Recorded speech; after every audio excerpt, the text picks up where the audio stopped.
오늘 본문 말씀을 중심으로 성도의 감사라는 제목으로 말씀을 전하겠습니다. 공부해라. 왜 부모님이 그렇게 말할까요? 공부 평상시에 열심히 성실하게 하는 자녀라면은 굳이 공부하라 그렇게 말하지 않을 겁니다. 오늘 본문과 관련해서 감사하라.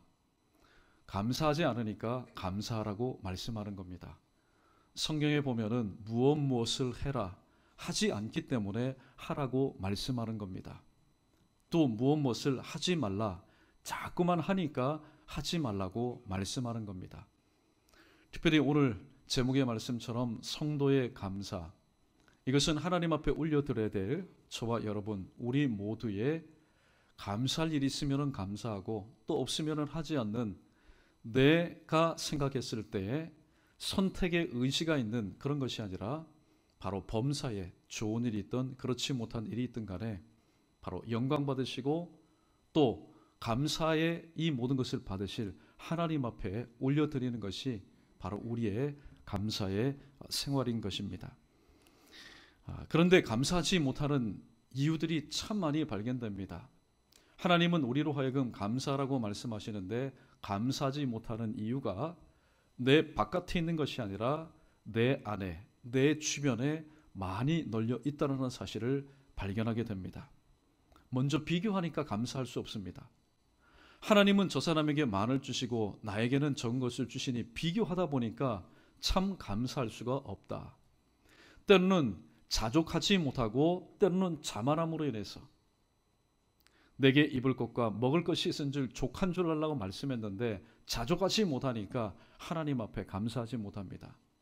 때로는 내 욕심의 그 그릇이 너무나 크기 때문에, 그런데 그 그릇에 빈 바로 구멍이 생겨버렸기 때문에 하나님은 끊임없이 채워주심에도 불구하고 자꾸만 세워져 나가는 것은 알지 못한 채 우리는 내 욕심에 의해서 하나님 앞에 감사하지 못하는 경우가 있습니다.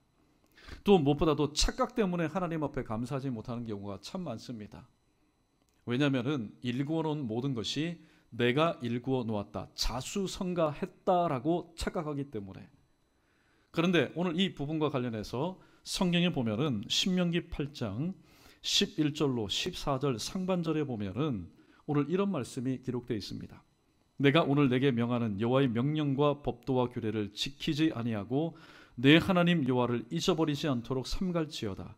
내가 먹어서 배부르고 아름다운 집을 짓고 거주하게 되며 또 내 소와 양이 번성하며 내 은금이 증식되며 내 소유가 다 풍부하게 될 때에, 자수성가했다라고 착각할 만한 때입니다. 그때에 내 마음이 교만하여 내 하나님 여호와를 잊어버릴까 염려하노라 라고 말씀합니다. 사람은 겸손해집니다. 언제 겸손해질까요? 하나님 앞에서 살아가는 이 범사에 나의 삶 가운데 부족함이 있을 때, 고난이 있을 때에, 무엇인가 풍족하지 못하고 모자랄 때에 우리는 하나님을 바라보면서 하나님께서 나를 불쌍히 여기셔서 나에게 은혜를 베풀어 주실 것을 믿고 항상 겸손한 삶을 살아갑니다. 그러나 언제부터 겸손이 변하여 교만이 될까요? 그것은 오늘 신명기서를 통하여 모세가 우리에게 일러준 것처럼 무엇인가가 내가 생각했던 것보다도 더 많이 이루어지고 채워지고 그 마음의 소원들을 내가 현실로 누리게 될 때에 우리는 착각하게 됩니다. 이 모든 것이 하나님께로부터 주어진 것인데, 그래서 하나님의 때를 따라 도우시는 은혜의 손길을 통해서 세워진 것인데 신수성가임에도 불구하고 그 은혜를 잊어버리고 아니야, 신수성가 아니야, 자수성가야, 내 손으로 일구었어, 그렇게 오늘 또 착각하다 보니 감사할 것들이 얼마나 많습니까? 그럼에도 불구하고 감사하지 못하는 삶을 살아갈 때가 많습니다. 무엇보다도 하나님께서 베푸신 은혜를 망각할 때에 우리는 감사하지 못하는 삶을 살아갑니다. 그래서 오늘 신명기 8장에서 모세는 잊어버리게 될까 너희가 조심해라, 그렇게 오늘 우리에게 당부하고 있습니다. 오늘 우리는 맥주 감사주의를 지내고 있습니다. 자, 맥주 감사주의. 그러면 구약 성경이 말하는 맥주 감사주일은 무엇을 의미할까요? 무엇에 대해서 감사하는 절기일까요? 구약 성경에 보니까 두 가지 성경 구절이 있습니다. 첫 번째 출애굽기 23장 16절 상반절에 보니까 맥추절을 지키라. 이는 내가 수고하고 밭에 뿌린 것에 첫 열매를 거둠이니라 라고 말씀하고 있습니다. 여호수아서 5장 10절과 12절에 보면은 여리고 평지에서 이스라엘 백성들이 오늘 유월절을 지내게 됩니다. 그런데 유월절을 지내게 될 때 그 땅의 소산물을 먹은 다음 날, 그 땅의 소산물을 먹은 다음 날 하늘에서 매일마다 내려오던 만나가 그치게 되었다라고 얘기합니다. 40년 동안 하나님께서 주신 하나님의 양식 만나를 먹었던 이 사람들이 그 땅 하나님께서 허락하신 젖과 꿀이 흐르는 땅에서 그들이 파종하고 심었던 것에 열매를 먹던 날, 얼마나 그들이 마음 가운데 참 감동이 있었겠습니까? 그래서 맥추절은 수고하여 밭에 뿌린 것에 첫 열매들 거두어서 이 모든 것을 허락하신 하나님을 기억하면서 지키는 절기가 맥추절이었습니다. 잠언 3장 9절에 내 재물과 내 소산의 처음 익은 열매로 여호와를 공경하라. 그리하면 내 창고가 가득히 차고 내 포도즙 틀에 새 포도즙이 넘치라고 오늘 그렇게 말씀하고 있습니다. 오늘 저와 여러분, 우리의 기도와 찬송과 감사의 생활 가운데 그 중심에는 누가 계실까요? 바로 하나님이 계신다는 사실을 우리가 결코 잊어서는 안 됩니다. 우리가 기도할 수 있는 원동력이 뭡니까? 시간이 남아 돌기 때문에, 내가 은혜를 입었기 때문에, 말씀을 붙잡고 있기 때문에 아닙니다. 내가 기도할 수 있는 것, 또 내가 범사에 어려운 일이 있더라도 오늘 빌립보 감옥에 갇혔던 실라와 사도 바울처럼 내가 찬송할 수 있는 원동력, 그리고 감사할 것들이 내 주변에 없지만은 하나님 앞에 감사할 수 있는 그 원동력이 무엇입니까? 그것은 바로 하나님께서 내게 베풀어 주셨던, 나의 지난 과거의 발자취 가운데 베풀어 주셨던 하나님의 은혜를 기억하기 때문에 바로 우리는 기도할 수도 있고 찬송할 수도 있고 하나님 앞에 감사할 수도 있습니다. 이유는 신명기 8장 18절 상반절에 내 하나님 여호와를 기억하라. 그가 내게 재물 얻을 능력을 주셨음이라 라고 말씀하고 있기 때문입니다. 하나님께서는 우리에게 재물 얻을 능력만 주셨습니까? 아닙니다. 이 죄악된 세상을 살아나갈 수 있는 은혜의 삶을 우리에게 주셨고, 또 붙잡을 말씀을 우리에게 주셨고, 하나님의 복을 받을 바로 통로를 우리에게 제공해 주셨습니다. 이 모든 것을 우리에게 허락하신 하나님을 기억하라라고 말씀하고 있습니다. 하나님을 항상 기억해야 하는 것은 모든 것이, 내가 누리는 모든 것이 바로 하나님께로부터 주어졌기 때문입니다. 하나님께서 만약에 과거에만 계시는 하나님이라면 우리는 현재의 삶에 감사할 필요가 없습니다. 만약에 하나님께서 현재만 존재하시는 분이라면 우리가 베풀어 주신 하나님의 과거의 은혜에 대해서 감사할 필요도 없고 기억할 필요도 없습니다. 만약에 하나님께서 미래에만 존재하시는 분이라면 과거에도 지금에도 하나님께서 베푸셨고 베푸시는 은혜에 감사할 필요가 없습니다. 그러나 우리가 감사했었고 감사하고 감사할 수 있는 이유는 하나님은 과거에도 나와 함께 하시고 지금도 나와 함께 하시고 앞으로도 우리와 함께 하실, 바로 태초부터 영원까지 우리와 함께 하시는 분이시기 때문입니다. 저와 여러분의 감사는 무엇으로부터 시작될까요? 만약에 무엇인가가 궁핍하신 분이 있다면 나의 이 궁핍함이 채워질 때 감사가 시작되는 것 아닙니까? 집 문제로 인해서 고민하는 분, 집을 구입했을 때 감사가 시작되지 않을까요? 만약에 병들어 누워있는 분이 건강을 회복할 때 그때 감사가 시작되는 것 아닙니까? 라고 말할 수 있습니다. 물론 틀린 말은 아닙니다. 그러나 성경적인 대답은 무엇일까요? 저와 여러분의 감사는 바로 하나님께서 베풀어 주신 은혜를 기억할 때에 바로 비로소 시작된다는 사실을 우리는 마음 가운데 새겨야 됩니다. 자, 그러면은 오늘 우리의 감사는 과거에도 현재도 미래에도 계속해서 진행되어야 될 텐데, 첫 번째 우리에게 주시는 교훈의 말씀은 이겁니다. 에베네셀의 하나님을 기억해야 한다는 말씀입니다. 사무엘상 7장 12절에 사무엘이 돌을 취하여 미스바와 센 사이에 세워 이르되 여호와께서 여기까지 우리를 도우셨다고 그 이름을 에벤에셀이라 하니라라고 말씀합니다. 이 사무엘이 돌을 하나 세웠습니다. 그 돌의 이름은 에벤에셀이었습니다. 에벤에셀의 뜻은 지금 여기까지 하나님께서 도우셨다라는 말씀입니다. 우리 모두에게는 발자취가 있습니다. 역사적인 발자취도 있고 개인적인 발자취, 가정의 발자취 있습니다. 우리 모두에게는 지금까지 태어나서부터 이 지구촌에 남긴 발자취가 있습니다. 그 발자취는 무엇일까요? 지금까지 우리가 남긴 이 땅에서의 발자취는 크게 한번 따라해 보겠습니다. 하나님의 은혜요, 기도의 응답이었습니다. 부정하지 못할 말일 겁니다.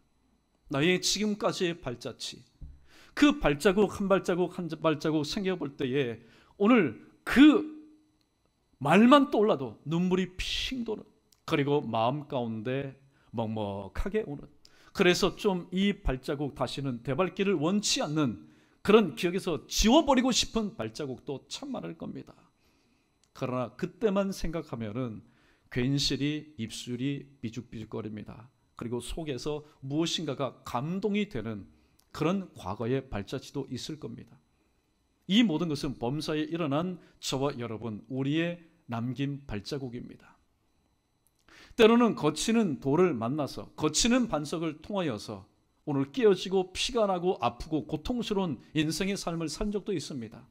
그러나 때로는 기가 막히게 디딤돌을 만나서 고생하지 않고 아프지 않고 바로 표대를 향해서 나아갔던 기분 좋은 때도 있습니다.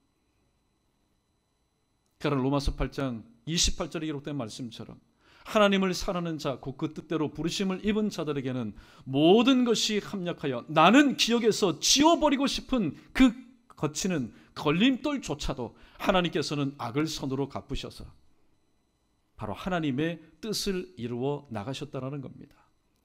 우리는 생각할 때에 거치는 반석, 걸림돌을 만났을 때 기도 응답 받지 못했다라고 말하고, 걸리는 돌이 아니라 디딤돌을 만났을 때에 하나님의 기도에 응답을 받았다라고 우리는 스스로 판단하고 그렇게 평가를 내립니다. 그러나 성경은 말씀합니다. 너희의 판단과 평가는 틀렸다고 말합니다. 왜냐하면 우리가 볼 때의 기억에서 지워버리고 싶은 걸림돌, 거치는 반석의 발자취를 할지라도 하나님께서는 바로 선하게 사용하셔서 지금 여기까지 도우셨기 때문입니다. 몇 가지의 신뢰를 들어봅니다. 지난 과거의 우리의 삶을 잠깐 한번 되돌아보도록 하겠습니다. 갈 바를 알지 못하고 머뭇머뭇거릴 때에 지도가 없습니까? 내비게이션이 없습니까? 방향을 알지 못합니까? 동서남북을 분간하지 못합니까? 그럼에도 불구하고 내가 도대체 어디로 가야 되느냐? 내가 오늘 또 어디로 가야 되느냐? 내 가정이, 내 교회가, 우리 교회가 또 내가 어디로 가야 되느냐? 갈 바를 알지 못하고 그 자리에서 주섬주섬 거릴 때에 오늘 시편 119편 105절 말씀, 주의 말씀은 내 발의 등이요 내 길의 빛이니이다. 오늘 이 말씀을 붙잡고 요한복음 14장 6절에 I am the way, 내가 곧 길이요 라고 말씀하신 주님께서 오늘도 갈 바를 알지 못하고 머뭇머뭇거리는 우리의 삶 가운데 오셔서 그 손을 붙잡아 주시고 바로 선한 길로 인도하여 주셨다라는 과거의 신앙의 고백이 있지 않습니까? 또 절망의 한복판에 서 있을 때에 내 개인이 아무리 생각해봐도 나를 토백하는 것은 온통 절망뿐이다. 자녀를 보아도, 가정을 보아도, 직장을 보아도, 모든 것, 나와 관계된 모든 것을 볼 때에 소망의 빗줄기 하나 비치지 않는 절망의 한복판에 서 있을 때에 오늘 하나님께서는 어떻게 우리를 도와주셨을까요? 시편 39편 7절 말씀, 사실 사람이 절망의 한복판에 있을 때 할 수 있는 것은 아무것도 없습니다. 아무것도 할 수 없을 때 친히 말씀이 되어서 이 땅 가운데 오신 주님께서 오늘 다윗의 입술을 통해서 이렇게 말하고 있습니다. 주여 내가 이제 무엇을 바라리까? 나의 소망은 주님께 있다. 그래, 오늘 또 나와 내 가정과 나와 관계된 모든 것들이 절망으로 도배되어 있다 할지라도, 그래서 이 땅에서는 소망을 찾지 못한다 할지라도 나의 소망은 바로 내가 바라보는 주님께 있다. 이 한 말씀이 시편 119편 49절과 45절 말씀처럼 주의 말씀은 나의 곤란 중에 위로라, 주의 말씀이 나를 살리셨다라는 바로 살아있는 말씀으로 역사하셨던 것입니다. 또 심령이 가난하고 의에 줄이고 목마를 때에, 예전에는 배가 고파서 한 끼라도 좀 먹었으면 좋겠다. 그런데 이제 먹거리 문제들이 웬만큼 다 해결되었습니다. 그런데 이 모든 것이 다 해결되었다고, 무엇을 마실까, 무엇을 입을까, 무엇을 먹을까, 이것이 해결되었다고 해서 영적인 존재인 우리가 항상 영육간에 만족하는 삶을 살지는 못합니다. 육신의 모든 것이 충만할수록 우리는 영적인 빈곤을 느끼게 됩니다. 그때 심령이 가난한 자가 되어서 의에 줄이고 목마른 자가 되어서 오늘 또 하나님의 은혜를 구할 때에 주님은 어떤 말씀을 우리에게 주시고 어떻게 역사하였을까요? 요한복음 6장 35절에 예수께서 이르시되 나는 생명의 떡이니 내게 오는 자는 결코 줄이지 아니할 터요 나를 믿는 자는 영원히 목마르지 아니하리로다. 아멘. 할렐루야. 할렐루야. 이제 여름철이 되면은 그동안에 또 여러 가지 일들, 스트레스, 또 삶의 무게를 잠시나마 또 잊고 휴식하기 위해서 때로는 여름 휴가, 휴양, 때로는 여가 생활을 하게 됩니다. 그러나 다시 한번 말씀드립니다. 오늘 좋은 곳으로 가서 일정 기간 동안 여러분 아무런 생각 없이 다 내려놓고 쉬었다고 온다 한들 오늘 또 피곤해 있고 지쳐있는 우리의 영혼이 회복될 수 있을까요? 육신의 회복은 있을지 모르겠습니다. 또 배고픈 차에 내가 먹고 싶었던 맛나는 음식을 오늘도 잔뜩 먹고 오면은 한 끼 동안은 배가 부를지 모르지만은 그것이 소화될 때 그 다음 끼에는 더욱더 배고파지는 것이 바로 우리의 모습입니다. 오늘 심령이 가난하여서 의에 줄이고 목마른 자가 회복될 수 있는 방법은 뭐냐? 내가 곧 생명의 떡이요 내가 생명수라고 하신 예수님, 말씀이신 예수님은 오늘도 우리가 먹고 마시는 것, 이것이 바로 회복될 수 있는 놀라운 은혜입니다. 과거의 모습을 보십시오. 특별히 여름철이 되면은 육신의 회복을 위해서 때로는 휴가를 가고 여가 생활을 하지만은 또 때로는 영혼의 회복을 위해서 말씀이 있는 곳으로 가서 그 말씀 앞에 재충전을 받고 오는 성도들도 없지 않아 많은 것을 보게 됩니다. 과거에 내가 힘들고 내 영혼이 피폐했을 때에 바로 말씀을 통해서 생명수 되고 생명의 양식 되신 말씀을 통해서 도와주신 하나님의 은혜를 우리는 기억할 수 있어야 됩니다. 또 우리가 원치 않는 질병에 걸려 있을 때에, 그래서 신음할 때에 하나님은 어떻게 우리를 도우셨을까요? 오늘도 우리의 기도의 제목을 가지고 있지만은 세상에 이런 사람은 아무도 없을 겁니다. 나 이 병 좀 꼭 걸려봤으면 좋겠다.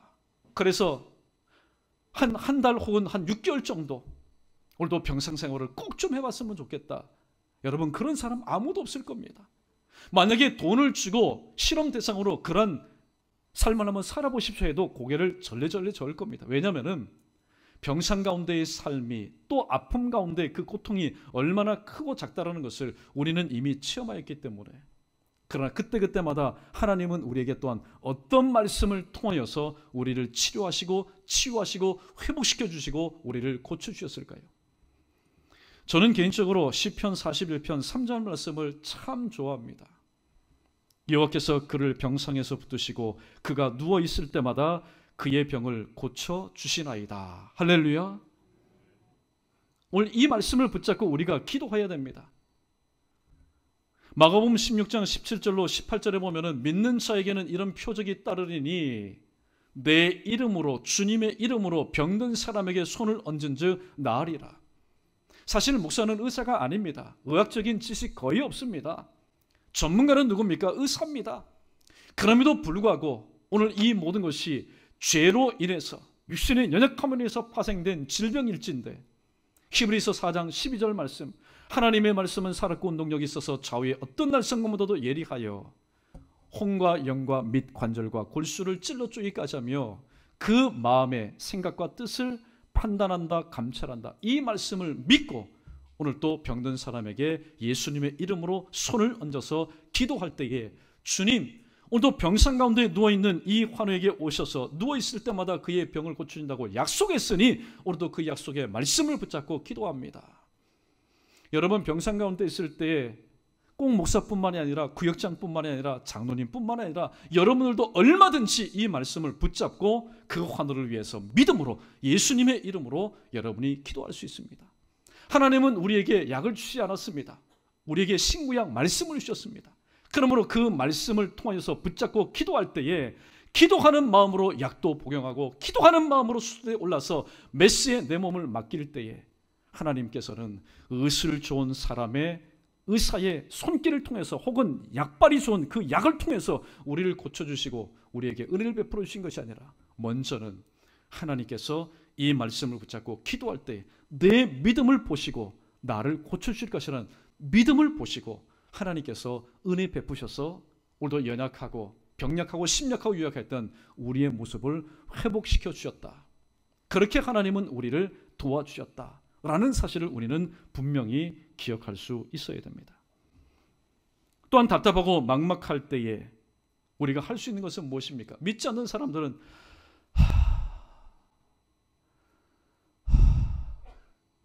믿지 않는 사람들은 할 수 있는 것은 한숨 쉬는 것뿐입니다. 할 수 있는 게 아무것도 없으니까. 그러나 믿는 우리는 마지막 젖먹는 힘을 다해서 그래, 이제 내가 마지막 SOS, 내가 하나님 앞에 한번 부르짖어 보자.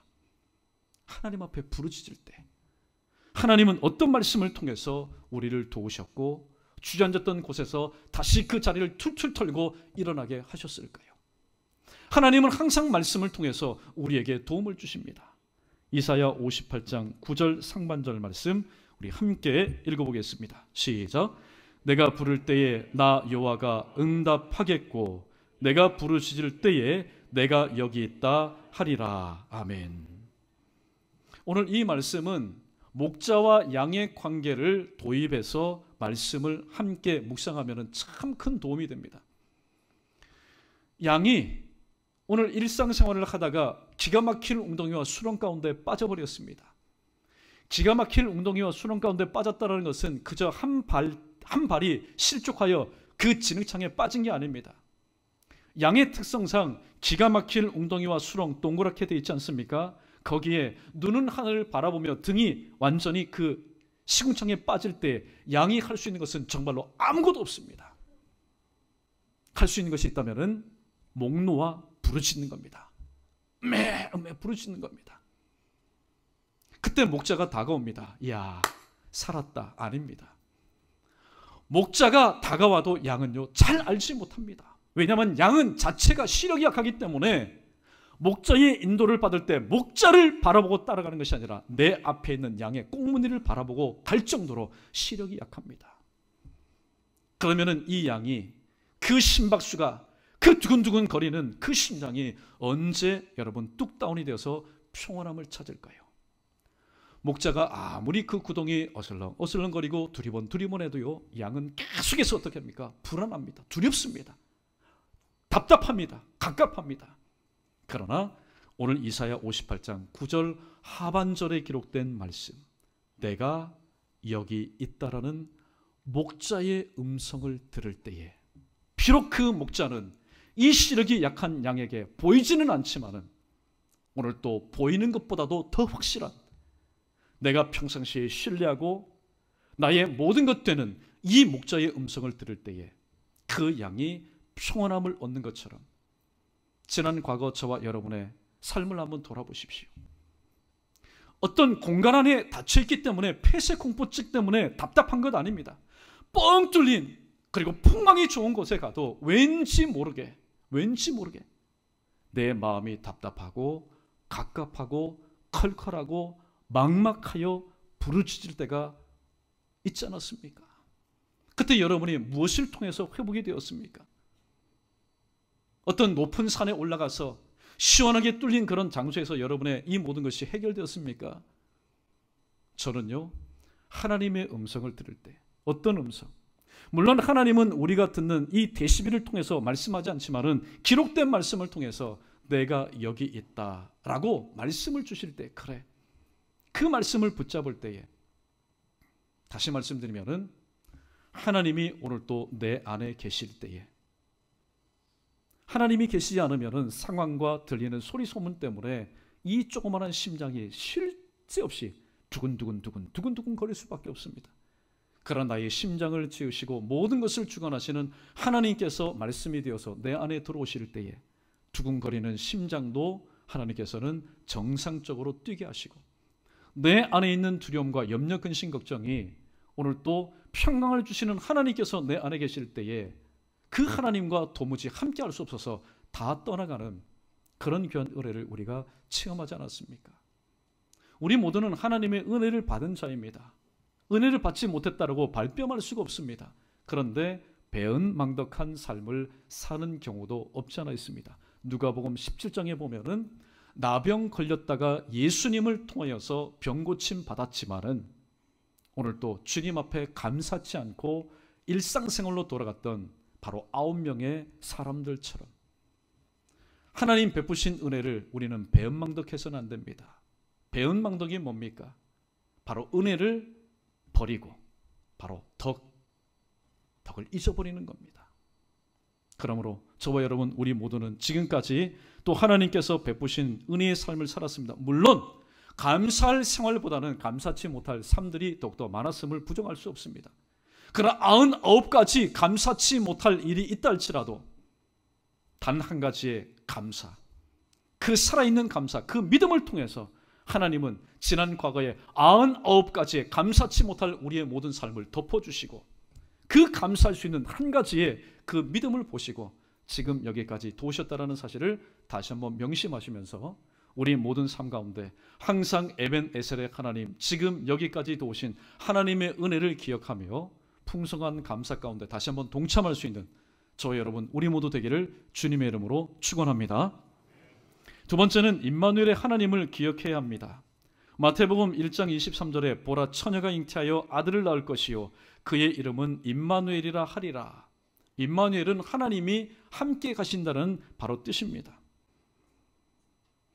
오늘도 우리는 이 땅 가운데 살아갑니다. 천국 같은 삶이 아니지요. 그런 삶이 되기를 기도하지만은 여전히 우리가 직면한 상황과 우리의 모든 모습들은 참 두려움이 우리를 엄습하는 그런 삶을 살아갑니다. 주변에 온통 이런 것들이 우리를 사로잡는 삶을 우리는 살아갑니다. 그때 우리는 어떤 말씀을 붙잡아야 될까요? 아니요.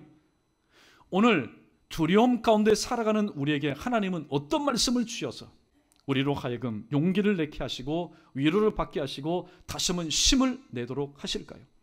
우리가 잘 알고 있는 말씀입니다. 이사야 41장 10절 말씀, 우리 함께 읽어보겠습니다. 시작. 두려워하지 말라, 내가 함께함이라.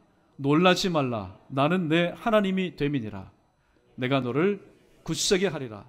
참으로 너를 도와주리라. 참으로 나의 의로운 오른손으로 너를 붙들리라. 할렐루야. 예. 하나님은 항상 말씀을 통해서 우리에게 위로를 주십니다. 오늘 이런 질문을 던져봅니다. 우리가 왜 두려워합니까? 심장이 조그만해서? 혹은 유약해서? 심약해서 우리가 두려워합니까? 아닙니다. 우리가 두려워하는 이유는 뭐냐? 하나님이 내 안에 계시지 않기 때문에 우리는 두려워할 수밖에 없습니다. 저 엘라 골짜기에서 이 블레셋의 그 골리앗 장군, 그 누구도 나가서 싸울 염두를 두지 못하는, 엄두를 낼 수 없는 그 골리앗 앞에서라도 이 다윗이 목동이 민간인이 오늘 그렇게 담대할 수 있었던 이유는 무엇입니까? 사울왕과 이스라엘 군대 한 명 마음 가운데 계시지 않았던 하나님께서 이 목동 소년 마음 가운데 계셨기 때문에 다윗은 결코 두려워하지 않을 수가 있었습니다. 왜냐하면 하나님께서 나와 함께 하시니, 너는 칼과 창과 단창으로 내게 나오지만은 이 모습을 보고 사울왕과 모든 이스라엘 군인은 벌벌 떨지만은 나는 담대하게 너에게 간다. 이유가 뭔지 아느냐? 하나님이 나와 함께 하시기 때문에, 그 만군의 여호와의 이름으로 너에게 나가기 때문에 나는 결코 두려워하지 않는다라고 말하였습니다. 오늘 여러분 무엇이 두려우십니까? 사람이 두렵습니까? 환경이 두렵습니까? 삶의 변수가 두렵습니까? 무엇이 두렵습니까? 내가 예수 그리스도를 믿는 교회이면서도 두려워한다는 것은 참으로 부끄러운 일입니다. 왜냐하면 내 안에 나는 하나님을 믿는데 그 내가 믿는 하나님이 내 안에 계시지 않기 때문에 마음의 평안함과 담대함이 아니라 오히려 두렵고 불안과 염려와 근심의 삶을 살기 때문입니다. 아무쪼록 두려운 환경 여러분 없을 수가 없지요. 두려운 환경은 항상 우리 삶 가운데 존재할 겁니다. 그럼에도 불구하고 하나님께서 나의 삶 가운데 함께 하신다는 증거인 이 담대함이 오늘도 여러분의 삶 가운데 뿌리로 있는 모든 두려움을 몰아내는 그런 귀한 은혜를 경험하는 임마누엘의 하나님을 기억할 때에 이런 은혜를 체험할 수 있는 우리 모두 되기를 주님의 이름으로 축원합니다. 두 번째, 오늘 대지에서 또 두 번째 예가 있는데 그건 바로 이겁니다. 오늘 우리는 항상 일을 할 때에 또 다음 코스를 향해서 나갈 때가 참 많습니다. 지금 우리 자녀들 중에 군 복무 중인 자녀도 있고 또 멀리 유학 중에 있는 자녀도 있고 비록 이 대한민국 땅에 있지만은 또 여러 가지 일들로 인해서 지방 출장 간 그런 성도들도 참 많습니다. 오늘 또 내가 머물고 있는 이 장막에서 이곳에서 다른 곳으로 옮긴다라는 것은 사실 염려되는 일이 참 많습니다. 그곳에 가서 어떤 일이 일어날까 걱정되는 일도 참 많습니다. 그리고 근심되는 일도 참 많습니다. 그러할 때 하나님은 임마누엘 되신 하나님은 우리의 삶 가운데 또 어떤 말씀을 통해서 역사하실까요? 저는 창세기 28장 15절 말씀을 정말로 좋아합니다. 그리고 이런 말씀의 은혜를 체험하며 살아갑니다. 함께 읽어보겠습니다. 시작. 내가 너와 함께 있어 내가 어디로 가든지 너를 지키며 너를 이끌어 이 땅으로 돌아오게 할지라. 내가 내게 허락한 것을 다 이루기까지 너를 떠나지 아니하리라 하시니라. 아멘. 지금 혹시 군 복무 이제 군대 입대할 그런 준비 중에는 아들 혹은 손주들이 있습니까? 혹은 유학 중에 있는 자녀들이 있습니까? 혹은 지방 출장 혹은 다른 곳으로 가서 잠시 살 계획이 있는 분이 있습니까? 이 말씀을 붙잡으십시오. 내가 너와 함께 있어. 내가 너와 함께 있어. 네가 어디로 가든지 내가 울타리가 되어서 너를 지킬 것이고 또 너를 이끌어 이 땅으로 돌아오게 할 것이다. 돌아올 때에 둘째 아들처럼 만신창아 되어서 인생의 모든 것을 다 허비하고 돌아온 것이 아니라 야곱처럼 내가 이 지팡이만 잡고 요단을 건넜더니 주님께서 나에게 두 때나 되게 하여서 돌아오시다. 금이 환영하도록 하나님께서는 은혜를 베풀어 주시며 무엇보다도 은혜 받은 말씀 9절이 바로 여기입니다. 내가 내게 허락한 것을 다 이루기까지 너를 떠나지 아니하리라. 하나님이 보실 때는 우리에게 굳건한 말씀을 주셨지만은 정작 당사자인 우리의 편에서 볼 때는 너무나도 많은 위험 요소들이 있는 겁니다. 내가 내게 허락한 것을 다 이루기까지 우리가 간 곳에 우리는 알지 못하는 예측 불허의 일들이 얼마나 많이 도사리고 있습니까? 사람 혹은 환경, 삶의 변수들이 우리를 불안하게 하고 있습니다. 그러나 주님은 말씀합니다. 내가 내게 허락한 것을, 허락한 게 뭡니까? 내 뜻이 아니라 하나님의 뜻을 다 이루기까지 내가 너를 떠나지 아니하리라. 할렐루야, 할렐루야. 떠나지 않는 것처럼 하나님의 큰 은혜가 어디 있습니까? 임마누엘은 하나님께서 우리 인류에게 주신 가장 큰 복 중에 큰 복입니다. 그러나 저주 중에 가장 큰 저주는 뭡니까? 이카봇, 하나님의 영광이 나에게서 떠나는 것, 믿는 자의 가정에서 떠나는 것, 믿는 자의 일터에서 떠나는 것, 세우신 몸된 교회에서 떠나는 것, 이 나라와 민족에서 떠나는 것, 그것이 가장 큰 저주입니다. 그러나 가장 큰 복은 우리가 이 땅에서 원하는 있다가도 없어질 것을 받음으로 인해서 생긴 복이 아니라 하나님께서 우리와 함께 하시는 것, 임마누엘의 복이 가장 큰 복이라고 주님은 말씀하고 있습니다. 그래서 임마누엘의 복을 가장 확실하게 누렸던 다윗은 시편 23편 1절 말씀을 통해서 이렇게 고백하며 참된 목자이신 하나님께 영광을 올려드립니다. 우리 함께 암송해 볼까요? 시작. 여호와는 나의 목자시니 내게 부족함이 없으리로다. 아멘. 하나님께서 나에게 목자가 되어주지 않으면은 여러분 우리는 부족한 것 천지에 깔려 있습니다. 우리는 생각하죠. 목사님, 나에게는 집도 몇 채가 있습니다. 나에게는 통장에 잔고도 그득합니다. 근데 내가 무엇이 부족할까요? 하나님은 그런 인생을 향해서 웃습니다. 비웃습니다. 왜냐하면 하나님께서 귀하게 보시는 것은 바로 하나님께서 우리에게 주신 영혼이기 때문입니다. 그래서 요한 3서 1장 2절에 내 영혼이 잘됨 같이 내가 범사에 잘되고 강건하기를 원하노다 라고 말하고 있습니다. 정말로 우리가 하나님 앞에 감사하고 기뻐하고 찬송과 영광을 올려드릴 때는 언제입니까? 육신적인 부족함이 채워질 때입니까? 아니면 영적인 부족함이 채워질 때일까요? 오늘 이미 우리의 양심은 다 대답했습니다.